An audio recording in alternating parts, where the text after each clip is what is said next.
कर्मचारी म्हणलं की हातची परिस्थिती, मग त्याला कसंही वापरा.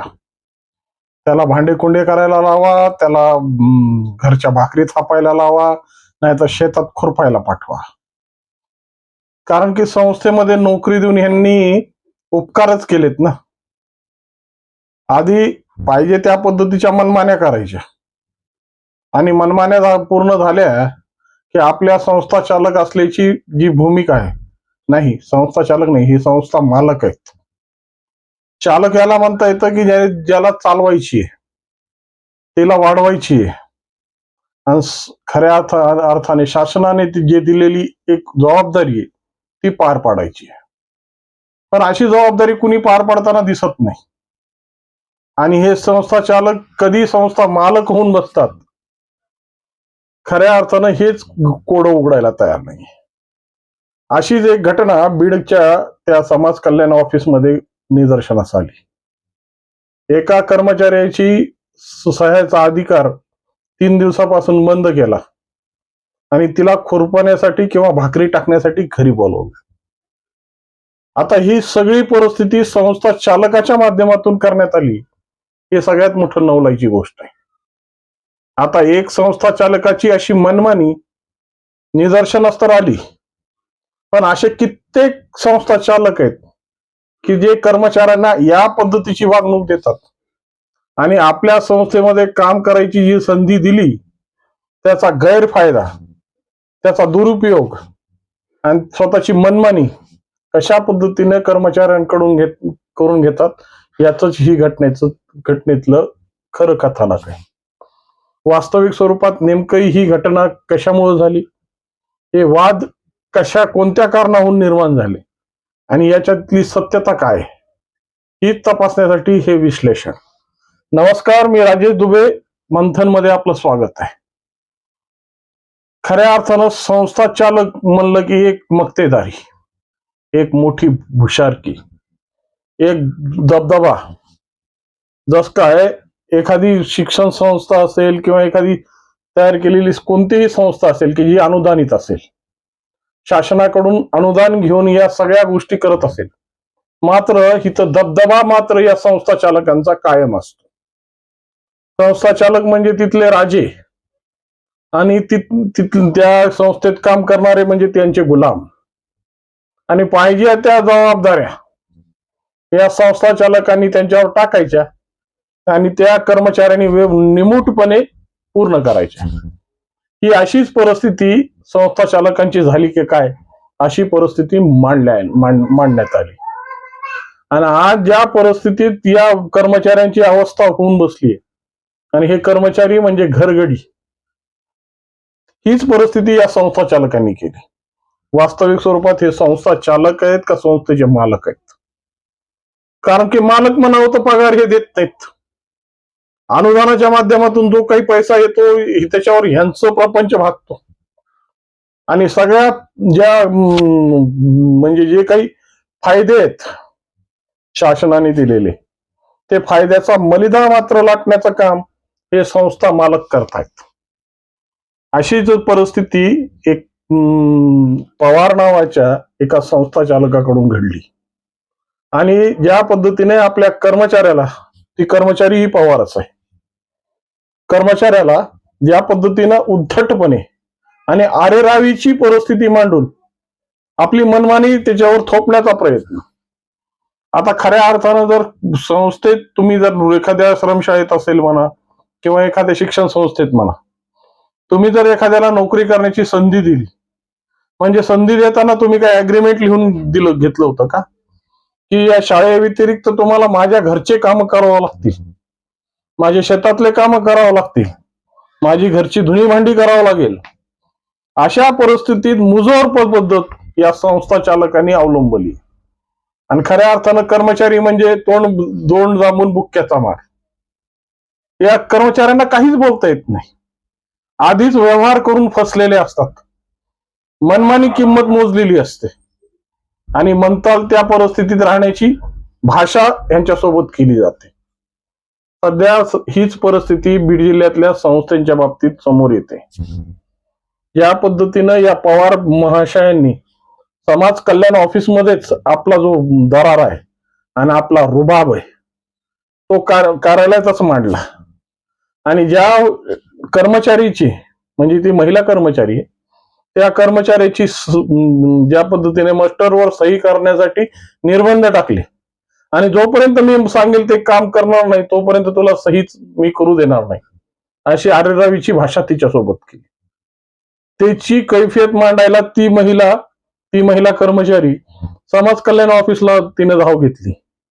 तर ह्याचा मागोवा काढत तोही संस्था चालक जो पवार नावाचा आहे तो समाज कल्याण कार्यालयात येऊन धडकला. कसलीही धास्ती नाही, कसलेही निर्बंध नाही, जस काय हे सगळं त्याच्याच बापानं त्याच्यासाठी तयार करून ठेवलंय. मग त्या पोर्चमध्येच ती महिला आपल्या एक बाहेर काहीतरी काम होतं त्यासाठी गेली, परंतु ती महिला तिथं सापडली नाही म्हणून तिच्या पतीवर तिचा दरारा त्यांनी वापरण्याचा प्रयत्न केला. आणि ज्या पद्धतीनं अर्वाच्य भाषेत जी शिवीगाळ की तिच्यासोबत केली ना ती खऱ्या अर्थानं ती लज्जास्पद आहे. कारण की अशा शिवीगाळीचे प्रताप नेहमी या संस्था चालकांकडून कर्मचाऱ्याशी होतात. हरामखोर, तुझ्या बापाचं आहे का, बापाची मक्तेदारी आहे का, असे शब्द कायम कानावर या कर्मचाऱ्यांच्या दुमदुमत असतात. दसका यांनी ह्याची चाकरी स्वीकारली आणि ज्या पद्धतीने शासन यांना अनुदान देतं, ज्या पद्धतीने शासन या कर्मचाऱ्यांना पगार देतं, त्या पगाराच्या मोबदल्यात त्या संस्थेचे काम सोडून यांना घरच्या चाकऱ्या करायची वेळ येते. आता असे किती महाशय या परिस्थितीमध्ये लपलेले आहेत आणि किती महाशयांनी असे प्रताप तयार करून स्वतःच्या मक्तेदाऱ्या निर्माण केल्यात. खऱ्या अर्थानं संस्था असणं हे आता भूषण झालंय, एक रुबाब झालाय. मग पाहिजे त्या पद्धतीने त्या कर्मचाऱ्याला वापरलं जातं. मी सांगायची गरज नाही तुम्हाला, कारण की तुम्ही पण खूप चांगल्या पद्धतीने जाणता की कशा कशा पद्धतीच्या हमाल्या या संस्थेतल्या कर्मचाऱ्यांना करण्याची वेळ येते. वेळच पडली तर पायघड्या सुद्धा टाकायची वेळ या कर्मचाऱ्यांची तयारी असते की त्यांचे पायघड्या टाकून त्यांचे पाय हे ताटामध्ये ठेवून पूजण्याचे. कारण की त्यांना संधी दिली ना, त्यांना पोट भरण्याची एक भूमिका दिलेली आणि भूमिका दिलं असताना जी काही हुंडा मिळाला ना त्यांना, हुंडा, तो हुंडा सुद्धा खूप मोठ्या प्रमाणात घेतला जातो. हा हुंडा कायमस्वरूपी यांचा हा मलिदा असतो. मग अशा पद्धतीने जर शासकीय अनुदानांवर पद्धतीनं चालणाऱ्या या संस्था आपली मक्तेदारी दाखवत असतील, शासनाकडून अफाट असे अनुदान लाटत असतील आणि हमाली मात्र या संस्था चालकांच्या घरी करण्याची वेळ येत असेल तर किती दुर्दैव आहे आपलं. आणि या संस्था पोहोचायच्या तरी कशाला? अशा पद्धतीच्या परिस्थित्या मांडण्यासाठी, अशा पद्धतीच्या लाचारी स्वीकारण्यासाठी आणि ज्यांना या परिस्थितीमध्ये जमत नाही मग त्यांच्यावर कागदी घोडे नाचवायची तयारी या संस्था चालकांना दिलेली, अमर्याद अधिकार देऊन ठेवलेत. राहिलं साहिलं जेव्हा हे सगळं होत असेल तर त्यावेळेस मस्त हे कुणाचा ठराव म्हणजे ज्या पद्धतीने प्रोसिडिंग तयार करतात ना त्यावेळेस कुणीही संचालक मंडळी नसतात. मग अध्यक्ष महोदय आपलं प्रोसिडिंग तयार करतात, मुख्याध्यापकाला प्रोसिडिंग करायला सांगतात आणि ठराव पास करून टाकतात की हा कर्मचारी उद्यापासून निलंबित आहे. मग असे असीमित अधिकार देऊन शासनाने शेवटी यांच्या मक्तेदाऱ्या कशामुळे ठेवल्या? आणि अशा पद्धतीने जर गुलामीच्या आयुष्यात या कर्मचाऱ्यांना राहण्याची वेळ परिस्थिती येत असेल, अशा पद्धतीनं लाचारी करून, धुनीभांडी करून, खुरपण टुरपण करून लोकांच्या पायाचे जोडे पुसून जर कर्मचारी जगत असेल मग त्याला कर्मचारी कशामुळे म्हणायचं? खऱ्या अर्थानं विभत्सता आणि सामाजिक परिस्थितीचे वाभाडे तोडणारी ही घटना आहे. आणि खऱ्या अर्थानं ही सगळ्या परिस्थित्या सर्व संस्था चालकांची झालेली आहे का? आता हाच प्रश्न अर्थचिन्ह समोर उभा राहतोय.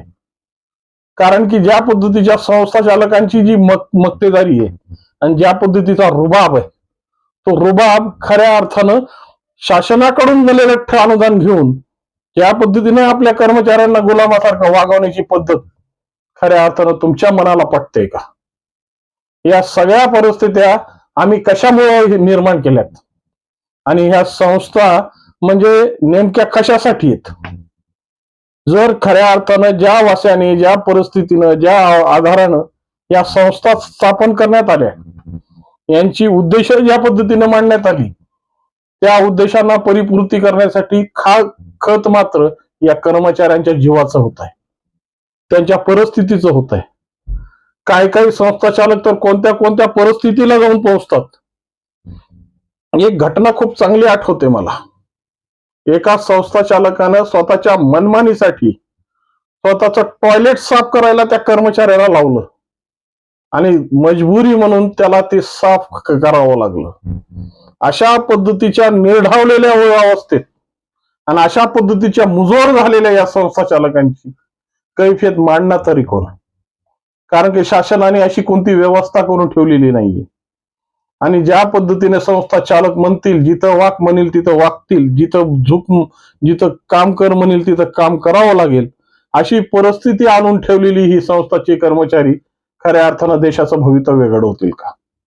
असे अनेक प्रश्न आता पटलावर थैमान मांडतायत. मात्र संस्था म्हणजे संस्थेचे मालक आणि संस्थेची परिस्थिती हे स्वतःच्या परिस्थितीसाठी लाटणारी ही व्यवस्थाच बनून बसली का काय? याबद्दल तुम्हाला काय वाटतं आणि याबद्दल तुमची काय भूमिका आहे? निश्चितपणे कॉमेंटच्या माध्यमातून कळवा. व्हिडिओ आवडला असेल तर लाईक, शेअर आणि सबस्क्राईब करायला विसरू नका. नमस्कार.